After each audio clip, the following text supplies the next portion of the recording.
नमस्कार मो रश्मिता सामंतरा मो यूट्यूब चैनल को स्वागत करुच्ची। मु आज आपण मानन पई नै आसीची एक नुआ रेसिपी फूलकोबी बीन्स आलू रो भजा। कड़े रे एबे मु बड़ चमच रे 3 चमच तेल गरम कर नेची। तेल गरम हो सारा परे एबे सेठी रे सोरिष को फुटण करिए। टिके फुटी सारा परे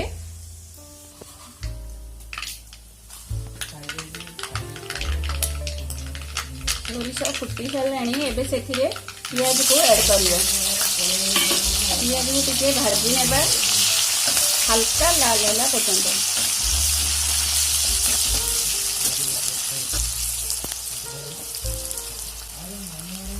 एबे सेथिरे अदा रसुण को पेस्ट करके रखिथिली पेस्ट टिके ऐड करबी ताकू भाजी नेबा। गोटे चम्मच हळदी गुंड भल भाव मसला को टिके अदा रसुण कंचा स्मेल गला पर्यंत टिके भाजी नेबा। एथिरे गोटे बड़ टमाटो को काटिकी बाटी नेची। टमाटो कंचा स्मेल गला पर्यंत ताकू भाजीबा।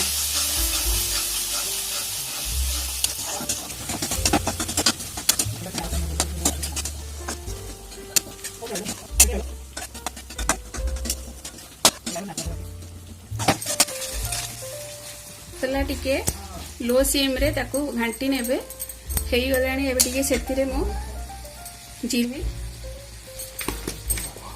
गोटे चम्मच हो आथे देखे जीरा गुंड सेथिरे ऐड करिवे। मसला को टिके एबे घांटी नेबे। मसला देखिके हल्का लूण टिके पके देबा काइना स्वाद अनुसार लूण को ऐड करिवे। मसला को टिके भल भाव में घांटी नेबा।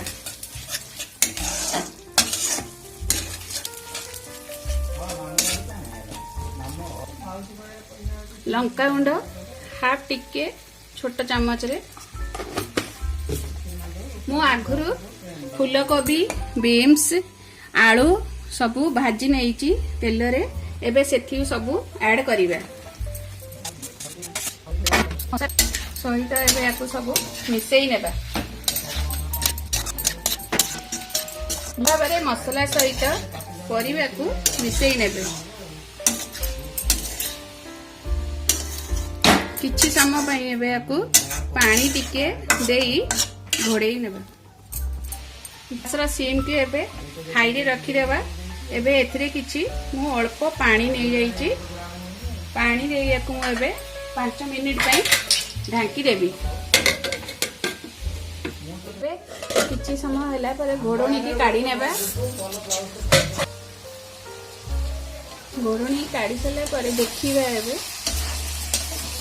परिबा भल भाव में सिझी गलेनी। मु मसला को टिके हल्का ये करिछि।